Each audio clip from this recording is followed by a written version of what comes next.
नमस्कार, आप देख रहे हैं इंडिया 79 न्यूज चैनल में स्वागत है। हत्या के मामले में 5 माह से फरार चल रहे आरोपी प्रवीण संतोष भालेराव और उसके दोस्त यादव धर्मल लहंगा पीयूष भीमाशंकर जाधव को गिरोह निरोधक दस्ते ने डिंडोरी से गिरफ्तार कर लिया है। सेवा नगर नासिक में एक क्लब के पास बात करते समय आरोपी प्रवीण निम्बारे और उसके साथियों ने पिछले झगड़े का फायदा उठाकर उस पर धारदार हथियार से वार कर गंभीर रूप से घायल कर दिया। 20 अप्रैल 2024 को मुंबई नाका पुलिस स्टेशन में मामला दर्ज किया गया है। एंटी गैंग स्क्वाड पुलिस अधिकारी राजेश राठौड़ मुंबई नाका पुलिस गश्त कर रहे थे, तभी भद्रकाली पुलिस स्टेशन को जानकारी मिली कि नीलेश फरार आरोपी है।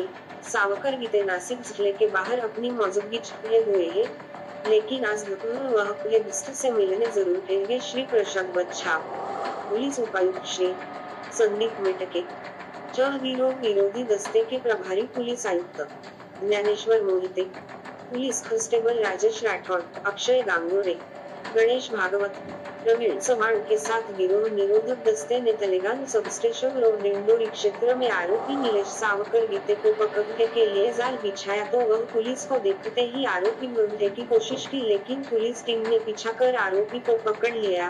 बिरबा माला, खालवाड़, डिंडोरी, नासिक ग्रामीण और आगे के जांच के लिए मुंबई नाका पुलिस स्टेशन, नासिक शहर को सौंप दिया गया। पुलिस अधिकारी गणेश्वर मोहिते ने क्या कहा? आगामी येणाऱ्या विधानसभा निवडणूक व तसेच सण उत्सव यामध्ये सतर्क गस्त करण्याकामी व गुन्हेगार नियंत्रण ठेवण्यासाठी माननीय पोलीस आयुक्त श्री संदीप कर्णिक सर यांनी गुंडाविरोधी पथकास आदेशित केले होते। त्यानुसार आम्ही पेट्रोलिंग करत असताना गुंडाविरोधी पथकाचे पोलीस अंमलदार राजेश राठौड़ यांना माहिती मिळाली की मुंबई नाका पोलीस ठाणे येथील 128/2024 भादवी 302 या खुनाच्या गुन्ह्यातील पाहिजे आरोपी नीलेश गीते हा दिंडोरी येथे त्याचे मित्रांना भेटण्यासाठी येणार आहे। सदरची माहिती आम्ही DCP श्री प्रशांत बच्चाव सर व ACP श्री संदीप मिटके सर यांना देऊन त्यांच्या आदेशानुसार गुंडाविरोधी पथकाचे पोलीस अंमलदार राजेश राठौड़, अक्षय गांगुर्डे, गणेश भागवत, प्रवीण चव्हाण, प्रदीप ठाकरे यांच्यासह आम्ही दिंडोरी येथे जाऊन आरोपीचा शोध घेतला असता आरोपी नीलेश सावकार गीते वय 24 वर्ष हा आपले अस्तित्व लपवून तळेगाव येथे दिंडोरी येथून तळेगाव येथे गेले असल्याची माहिती मिळाली।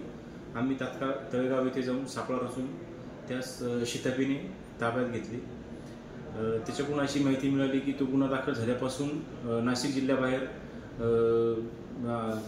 औरंगाबाद, जळगाव या ठिकाणी आपले नातेवाईक व मित्रपरिवार यांच्याकडे फिरत होता। आज रोजी मित्रांकडे पैसे मागण्यासाठी दिंडोरी येथे आला होता।